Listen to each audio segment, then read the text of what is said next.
Hello दोस्तों, आप सभी का स्वागत है मेरे यूट्यूब चैनल में। आज की कहानी है रूहानी इश्क भाग 23। राधिका का चेहरा एकदम से उतर गया। वो पास खड़ी हो गई। उसकी आवाज़ में एक सूखी बेचैनी थी।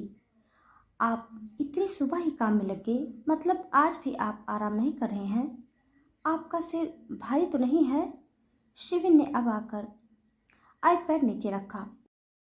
उसने राधिका को देखा और माथे पर शिकन लाते हुए कहा, हाँ, क्योंकि ये काम थोड़ा इम्पोर्टेंट है और कल रात मैंने ज़्यादा ड्रिंक भी कर ली थी, तो सिर भारी तो है, लेकिन शायद चाय से सही हो जाएगा। राधिका उसे चाय देते हुए धीरे से बोली, आपको कल रात की बात याद है? शिविन चाय पीते हुए बोला, हाँ, मुझे याद है कि मैं और ईशान दोनों ड्रिंक कर रहे थे और मैंने थोड़ी ज़्यादा ड्रिंक कर ली और उसके बाद उसने ही मुझे घर पर ड्रॉप किया था। राधिका इंतजार कर रही थी कि शिविन उसे बताए कि उन दोनों के बीच जो भी कुछ हुआ वो उसे याद है या नहीं, लेकिन शिविन की बात सुनकर वो अपनी आंखें बड़ी करते हुए बोली, आपको सिर्फ यही याद है कि ईशान आपको घर पर ड्रॉप करके गए, इसके अलावा कुछ याद नहीं है? राधिका को इस तरह सवाल करते देख शिविन अपने दिमाग पर जोर डालकर याद करने की कोशिश कर रहा था। तभी वो बोला, हाँ, याद आया। उसके बाद तुम और ईशान मुझे रूम तक लेकर आए थे। उसके बाद ईशान वहां से चला गया था और तुम मुझे अंदर रूम में लेकर आई थी। और फिर? राधिका क्यूरियोसिटी के साथ शिविन को एक उम्मीद के साथ देखते हुए बोली, और फिर? शिविन अपनी आंखें बंद किए हुए सोच रहा था। तभी वो कुछ याद करते हुए बोला, और फिर मैं सो गया। ये सुनते ही राधिका फ्रस्ट्रेशन के साथ बोली, आपको सिर्फ ये याद है कि मैं आपको रूम में लेकर आई और उसके बाद आप सो गए? सच में आपको इन सब के अलावा कुछ भी याद नहीं है? शिविन थोड़ा कंफ्यूज होते हुए बोला, नहीं, मुझे इसके अलावा कुछ याद नहीं है। राधिका गुस्से में बोली, आपसे उम्मीद भी क्या की जा सकती है? बिल्कुल सही कह रहे हैं आप, बस आप सो गए थे। और इतना कहकर वो सोफे पर जाकर बैठ जाती है और खुद चाय पीने लगती है। राधिका को इस तरह देख शिविन बोला, तुम तुम अजीब बिहेव कर रही हो राधिका। मुझे सिर्फ इतना ही याद है, लेकिन ये सब तुम मुझसे क्यों पूछ रही हो? क्या कुछ ऐसा हुआ था कल रात जो मुझे याद होना चाहिए? शिविन का सवाल सुनते ही राधिका के चेहरे का रंग उड़ गया। उसकी पलकें एक बार तेजी से झपकी। उसने तुरंत अपनी आंखें मिलाई और एक गहरी सांस लेकर खुद को कंट्रोल करते हुए बोली, नहीं, कुछ नहीं हुआ, मैं बस ऐसे ही पूछ रही थी। शिविन ने कंधा उचका दिया, मुझे नहीं पता राधिका, मेरा सिर थोड़ा भारी था और सच कहूँ तो मुझे कुछ याद भी नहीं है। अगर तुम कह रही हो कि कुछ ज़रूरी नहीं हुआ तो ठीक है। राधिका को लगा जैसे किसी ने उसके गाल पर जोर का तमाचा मार दिया हो। उसे शिविन का भूल जाना एक बहाना नहीं, बल्कि उसकी अनदेखी लगी और उसका सारा गुस्सा उस पल फूटने को तैयार था जब राधिका को लगा कि वो अब और बर्दाश्त नहीं कर सकती। उसकी आंखें हल्की नम हो गई, लेकिन उसने उन्हें झपकने नहीं दिया। आपके लिए कुछ भी ज़रूरी नहीं होता मिस्टर रघुवंशी, आप तो बस अपनी अपनी लाइफ में मगन हैं। कल रात भी मैंने आपकी केयर की, आपकी मदद की, और आप ऐसे पेश आ रहे हैं जैसे कुछ हुआ ही नहीं।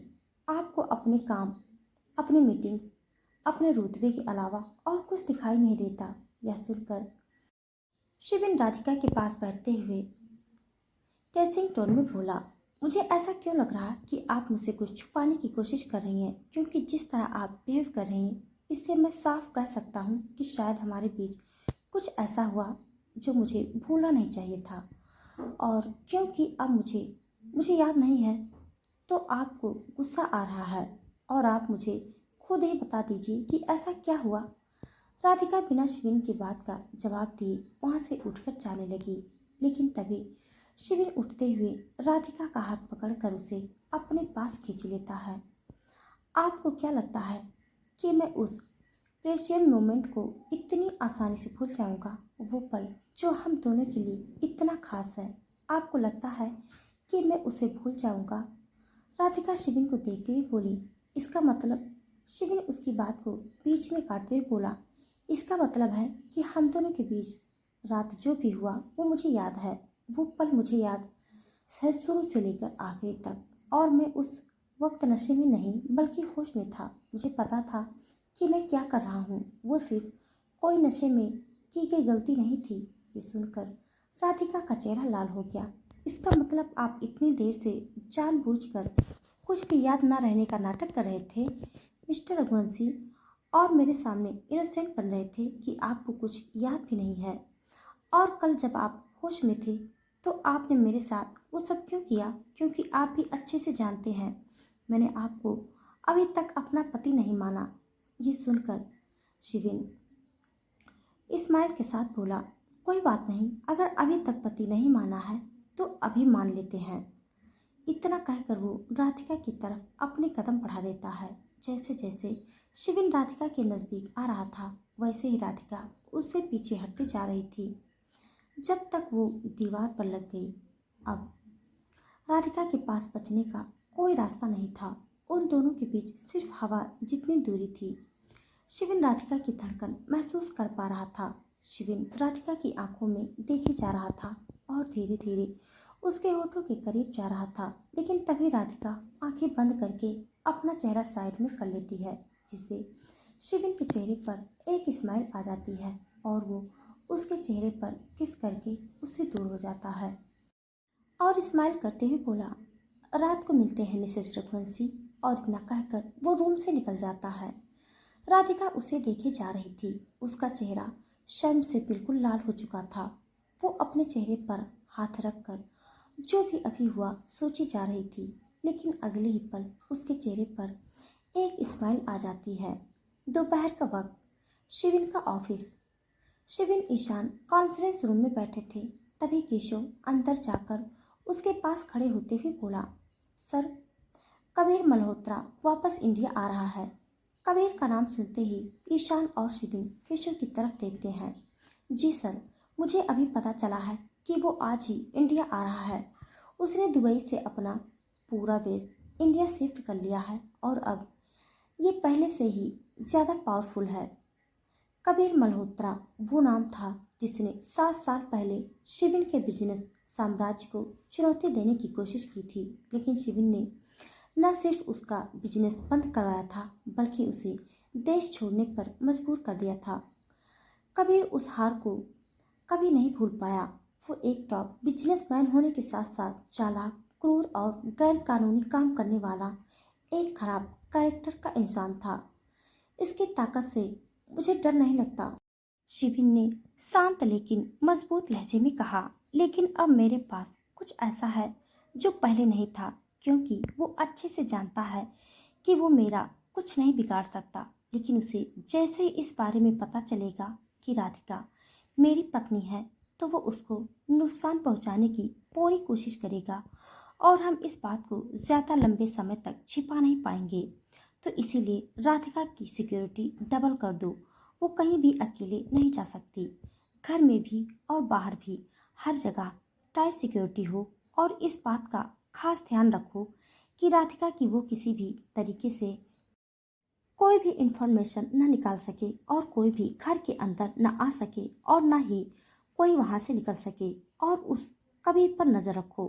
केशव ने तुरंत कहा, सर, हमने सिक्योरिटी पहले ही डबल कर दी है। हमारी राधिका मैम की हर मूवमेंट पर अब नजर रहेगी। शिविन ने कबीर की तस्वीर देखते हुए कहा, कबीर मल्होत्रा चतुर है केशव, उसे राधिका के बारे में जरा से भी जानकारी नहीं मिलनी चाहिए। कोई फोटो, कोई फाइल, कुछ भी नहीं।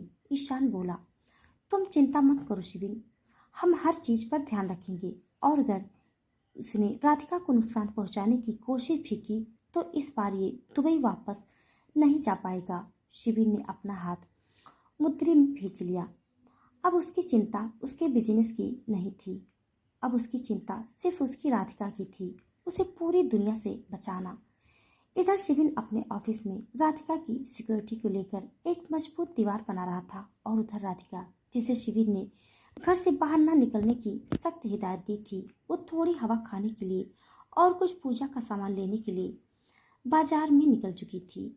वो भी बिना किसी को बताए। वो एक फूलों की दुकान के सामने खड़ी थी जब एक काली लग्जरी बुलेट प्रूफ सेडान अचानक तेज रफ्तार से उसके बेहद करीब से गुजरी। राधिका को पीछे हटने का मौका ही नहीं मिला और वो गाड़ी के सामने ही खड़ी रह गई।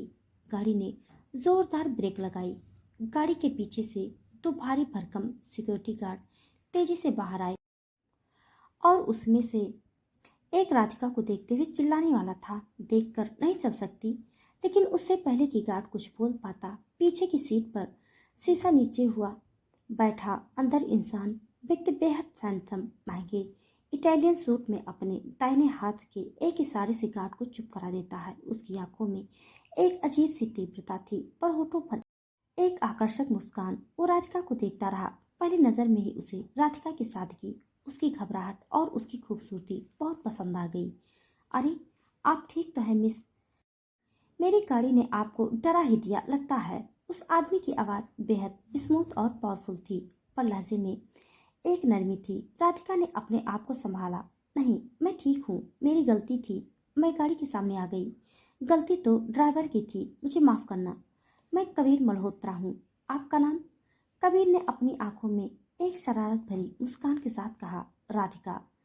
राधिका। कबीर ने उस नाम को बड़े ही आराम से दोहराए। बहुत प्यारा नाम है, माफ करना। मैंने आज आपको पहली बार देखा और मुझे लगा कि आपसे थोड़ी बात कर लूं। मुझे यहाँ आस पास के कुछ पते ढूंढने थे, लेकिन इस शहर में अब ज्यादा कुछ नहीं बदला है। कबीर बहुत ही सौम्य और दोस्ताना अंदाज में बात कर रहा था और राधिका को उसका व्यवहार बहुत अच्छा लगा। उसे ये हल्की फुल्की बातचीत अच्छी लग रही थी। ओह, अगर आप एड्रेस ढूंढ रहे हैं तो मैं आपकी मदद कर सकती हूँ, राधिका ने कहा। क्या आप सच में मेरी मदद करेंगी? ये तो मेरी खुशकिस्मती होगी। क्या आप मुझे थोड़ी रास्ता बता सकती हैं? कविन ने अपनी आंखों में एक शरारत भरी मुस्कान के साथ कहा।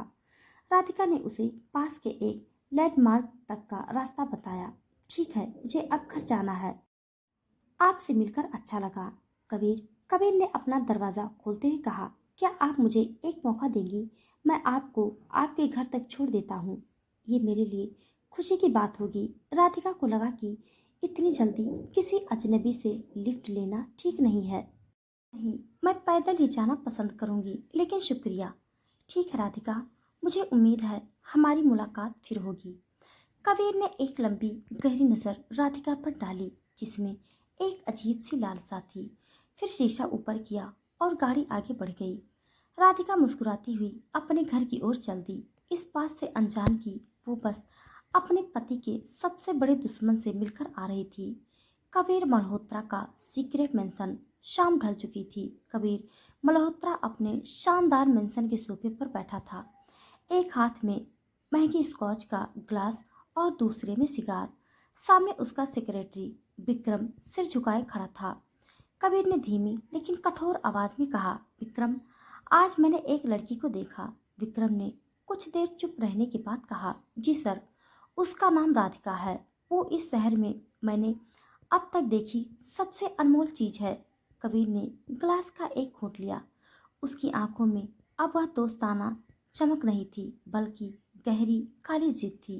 विक्रम, मुझे वह लड़की चाहिए। मुझे नहीं पता कि वो कौन है, कहाँ रहती है या उसका क्या बैकग्राउंड है। मुझे यह भी नहीं जानना कि वो मेरी दुश्मन है या दोस्त।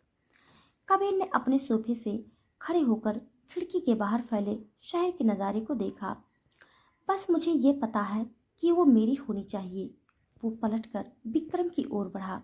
उसकी आवाज में एक अंतिम घातक ऑर्डर था। उसे ढूंढो, हर हाल में। अगर वो किसी और की है तो भी अब वो मेरी होकर रहेगी। ये मेरे लिए सिर्फ एक जीत नहीं है विक्रम, ये मेरा नया जुनून है। राधिका कबीर मल्होत्रा। विक्रम ने सिर झुकाया। जो हुकुम सर।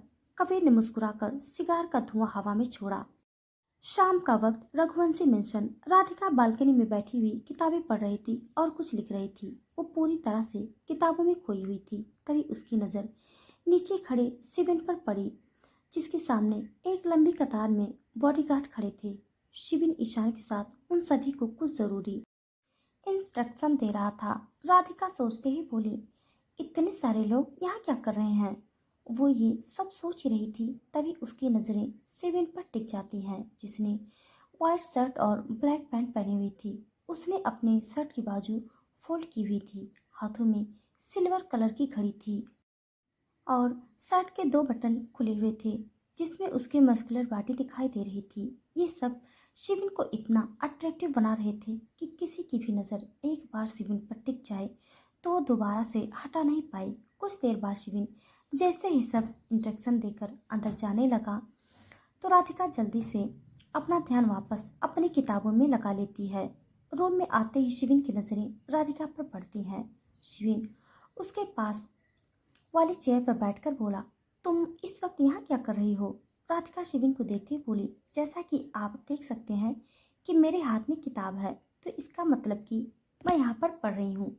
शिविन उसे छेड़ते हुए बोला, अच्छा ऐसी बात है, मुझे लगा कि तुम मुझे देख रही थी।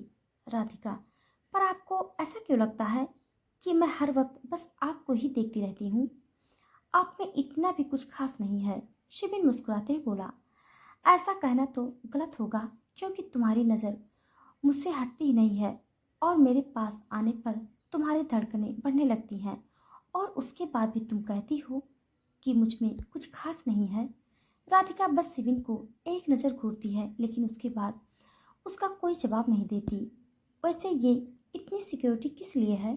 क्योंकि आपके पास ऑलरेडी इतने बॉडीगार्ड हैं और आज फिर इतने नए बॉडीगार्ड्स आ चुके हैं। शिविन आसमान की तरफ देखते हुए बोला, ये सब तुम्हारी सिक्योरिटी के लिए है। ये सुनकर राधिका थोड़ा कंफ्यूज होते हुए बोली, मेरे लिए? पर क्यों? आपको मेरे लिए इतनी सिक्योरिटी रखने की क्या ज़रूरत है? शिविन, मेरे बहुत से दुश्मन हैं और कुछ वापस लौट आए हैं, तो वो मुझसे बदला लेने के लिए तुम तक पहुंचने की कोशिश जरूर करेंगे। हालांकि वो पहुंच नहीं पाएंगे, लेकिन फिर भी मैं कोई रिस्क नहीं लेना चाहता, तो ये सब तुम्हारी प्रोटेक्शन के लिए है। और हाँ, तुम मेरी बात ध्यान से सुनो। तुम बाहर मेरी परमिशन के बिना नहीं जाओगी और अगर जाना भी हुआ तो तुम या तो मेरे साथ जाओगी या फिर केशव और बाकी बॉडीगार्ड्स के साथ। अकेली तुम कहीं नहीं जाओगी और कुछ भी मुझसे पूछे बिना नहीं करोगी, चाहे फिर वो किसी बात से करना ही क्यों ना हो। तुम्हें ऑफिस जाने की कोई ज़रूरत नहीं है। तुम ही रहकर जो तुम्हारा मन करे वो कर सकती हो। ये सुनकर राधिका थोड़ा गुस्से में बोली, आप साफ साफ क्यों नहीं कह देते कि आप बस मुझे यहाँ कैद करके रखना चाहते हो? शिविन, मैं तुम्हें यहाँ कैद करके रखना बिल्कुल भी नहीं चाहता। मैं बस तुम्हें प्रोटेक्ट कर रहा हूँ ताकि कोई भी तुम्हें नुकसान ना पहुँचा सके। राधिका, आपको भले ही ये सब बिल्कुल नॉर्मल लग रहा हो, लेकिन मेरे लिए ये किसी कैद से कम नहीं है। मैं पहले ही अपनी लाइफ नहीं जी पाई हूँ, तब भी मुझे किसी न किसी की परमिशन की ज़रूरत होती थी और अब मुझे कहीं जाने के लिए भी, कुछ करने के लिए भी और किसी से बात करने के लिए भी आपसे परमिशन लेने की ज़रूरत होगी। लेकिन क्यों? ये मेरी लाइफ है या किसी और की? राधिका, तुम समझ नहीं रही हो। तुम्हें ऐसा क्यों लगता है कि मैं तुम्हें बस कैद करके रखना चाहता हूँ, जबकि मैं तुम्हें क्लियरली बोल रहा हूँ कि मैं तुम्हें कुछ करने से नहीं रोक रहा हूँ। मैं बस तुमसे कह रहा हूँ कि तुम्हें संभल कर रहना होगा और उसकी जिम्मेदारी मैं खुद ले रहा हूँ। मैं तुमसे नहीं कह रहा हूँ कि तुम बाहर मत जाओ, मैं बस ये कह रहा हूँ कि तुम जाओ तो या तुम मेरे साथ जाओ या फिर बॉडीगार्ड के साथ, ताकि तुम्हें कोई नुकसान ना पहुंचा सके। ये सिंपल सी बात है। क्या तुम इसे भी समझ नहीं पा रही हो या तुमने बस डिसाइड कर लिया है कि तुम मुझे हर बात में सिर्फ और सिर्फ गलत ही समझोगी? राधिका, आप मुझ पर हक जताना बंद कीजिए और किसी को मुझसे नुकसान पहुंचाने की क्या ही ज़रूरत है? उन्हें क्या ही मिल जाएगा, क्योंकि मैं सिर्फ एक नॉर्मल लड़की हूँ जिसके पास खुद का घर तक नहीं है। मेरे पास कोई जॉब नहीं है, मैं बस जी रही हूँ, तो उन्हें मुझे नुकसान पहुंचाकर मिलेगा भी क्या? शिविन ने अपने गुस्से को कंट्रोल करते हुए बोला, मेरी बात ध्यान से सुनो। अब तुम कोई नॉर्मल लड़की नहीं हो, तुम शिविन रघुवंशी की पत्नी हो और ये घर तुम्हारा है। तुम्हारे पास सब कुछ है। तुम इस बात को मानो या ना मानो, लेकिन सच यही है कि तुम मेरी पत्नी हो। ये घर तुम्हारा है। मेरे हर चीज़ पर तुम्हारा हक है और वो लोग तुम्हें नुकसान इसीलिए पहुंचाना चाहते हैं ताकि वो मुझसे अपना बदला ले सकें। तो इसीलिए इस तरह बहस करने से अच्छा है कि तुम मेरी बात सुनो और मैं इस बात पर आगे कोई बहस नहीं करना चाहता। और अगर तुमने मेरी बात को नहीं माना तो तुम्हारे लिए अच्छा नहीं होगा। End of the decision. इतना कहकर शिविन चेंज करने के लिए चला जाता है। राधिका भी अंदर जाकर सोफे पर बैठ जाती है और दोबारा अपनी किताबें पढ़ने लगती है। शिविन चेंज करके अपने लैपटॉप पर काम करने लगता है। उसकी नज़र बार बार राधिका पर जा रही थी, लेकिन राधिका उसे इग्नोर कर रही थी। राधिका, खिड़की क्यों खुली हुई है? कितने मच्छर काट रहे हैं? यह सुनकर राधिका शिविन की तरफ देखते हुए टासिंग टोन में बोली, आपको क्यों काट रहे हैं? मच्छर तो सिर्फ उनको काटते हैं जिनका खून मीठा होता है, और आप तो चीनी भी नहीं लेते। शिविन उसे घूरते हुए बोला, फनी। उसे इस तरह देख राधिका चुपचाप खिड़की बंद कर देती है। सुबह का वक्त। राधिका हर रोज की तरह सुबह जल्दी उठकर पूजा करके किचन में नाश्ता बना रही थी और शिविन अपनी वर्कआउट पूरी करके ऑफिस के लिए रेडी हो रहा था। शिविन मिरर के सामने रेडी हो ही रहा था, तभी उसके शर्ट का बटन टूट जाता है। तभी उसकी नज़र अंदर आ रही राधिका पर पड़ती है। वो उसे देखते हुए बोला, राधिका, मेरे शर्ट का बटन टूट गया है, तुम जल्दी से इसे लगा दो। राधिका उसे देखते हुए बोली, मिस्टर रघुवंशी, आपके पास इसके अलावा और भी बहुत सारी शर्ट हैं, तो आप मुझे तकलीफ न देते हुए उनमें से भी तो पहन सकते हैं ना। शिविन राधिका के नज़दीक आकर बोला, यस मिसेस रघुवंशी, मेरे पास और भी शर्ट हैं, लेकिन मुझे आज इसी शर्ट को पहनना है, तो आप बिना वक्त बर्बाद किए इस बटन को लगा दीजिए। ये मेरी फेवरेट शर्ट है। राधिका गहरी सांस लेकर उसे छेड़ते हुए बोली, आपको मुझे परेशान करने में बहुत मज़ा आता है ना, और आप हमेशा खुद की इतनी तारीफ करते रहते हैं। मैं ये कर दूंगा, मैं वो कर दूंगा, लेकिन आप एक शर्ट का बटन नहीं लगा सकते। ये कहकर राधिका जैसे ही सुई धागा लेने के लिए मुड़ी, तभी उसका मंगलसूत्र शिविन के एक बटन में अटक जाता है। ये देखकर राधिका उसे निकालने की कोशिश करती है। राधिका, जल्दी करो, मैं ऑफिस के लिए लेट हो रहा हूँ। राधिका, मैं कोशिश कर तो रही हूँ, पर ये निकल ही नहीं रहा है। शिविन, तुम रहने दो, मैं करता हूँ। इतना कहकर शिविन जैसे ही उसके मंगलसूत्र को अपने बटन से हटाता है, तो मंगलसूत्र के साथ साथ उसका एक और बटन नीचे गिर जाता है, जिसे देखकर शिविन गहरी सांस लेते हुए बोला, डैम इट। राधिका जल्दी से सुई धागा लाते हुए बोली, आप मुझे बस 2 मिनट दीजिए, मैं जल्दी से इन दोनों बटन को लगा दूंगी। शिविन और राधिका की हाइट में बहुत फर्क है। राधिका शर्ट पर बटन लगाते हुए बोली, आप थोड़ा नीचे झुकिए ना। शिविन, आप थोड़ा ऊपर उठिए ना। राधिका, मिस्टर रघुवंशी, पर कैसे? ये सुनते ही शिविन राधिका को बिना किसी एफर्ट के बिल्कुल एक बच्चे की तरह उठाकर बेड पर खड़ा कर देता है। राधिका हैरानी से शिविन को देखी जा रही थी। शिविन अपने दोनों हाथों को अपनी कमर पर रखते हुए राधिका को इशारे में बटन लगाने के लिए बोलता है। राधिका अपनी स्माइल को छुपाते हुए बटन लगाने लगती है। शिविन स्माइल करते हुए राधिका को देखी जा रहा था। राधिका जैसे ही उसकी नज़रें खुद पर महसूस करती है, वो भी उसकी आंखों में खो जाती है। वे दोनों एक दूसरे की आंखों में खोए हुए थे। तभी गलती से सोई शिविन को चुभ जाती है। आउच!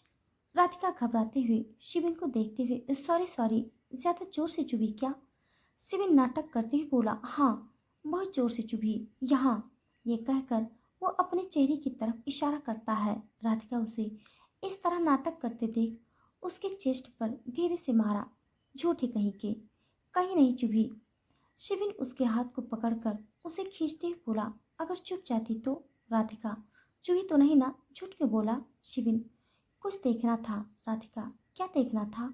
ये देखना था कि मेरी चुभन से तुम्हें कितनी चुभन होती है, तुम्हें मेरी कितनी फिक्र होती है। देख लिया, शिविन मुस्कुराकर बोला, बहुत कुछ देखा, इतना देखा कि अब लगता है ये शादी बिल्कुल सही थी। अब इस शादी से कोई पछतावा नहीं। और इतना कहकर शिविन वहां से चला जाता है और राधिका मुस्कुराते हुए उसे देख रही थी। रात का वक्त। कबीर मल्होत्रा का सीक्रेट मेंशन।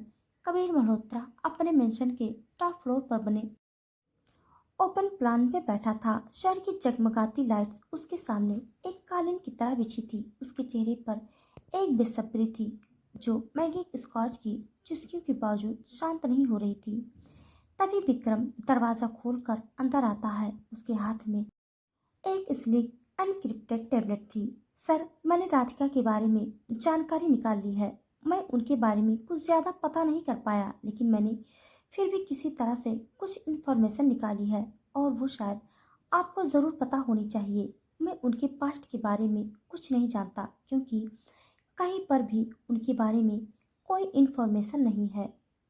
तो दोस्तों, आज के लिए बस इतना। इसके आगे का भाग जानने के लिए आप सब मेरे साथ बने रहिए। मेरी कहानी आप सबको कैसे लग रही है कमेंट